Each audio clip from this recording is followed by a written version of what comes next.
రామగుండం కార్పొరేషన్లో ప్రభుత్వం చేపట్టిన 100 రోజుల కార్యాచరణ ప్రణాళిక కొనసాగుతుంది.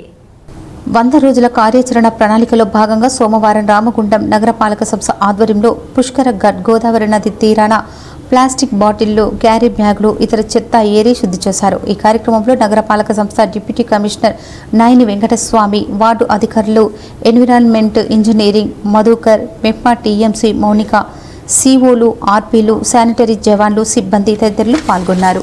ప్రభుత్వం చేపట్టినటువంటి 100 రోజుల ప్రణాళికలో భాగంగా ఈరోజు రామగుండం మున్సిపల్ సిబ్బంది అందరూ వచ్చి ఇక్కడ గోదావరి దగ్గర క్లీన్ చేయడం జరిగింది. ఇందులో గోదావరిలో ప్లాస్టిక్ ఉంటుంది. ముఖ్యంగా ప్లాస్టిక్ వలన పొల్యూషన్ జరుగుతుంది వాటర్ అనేది.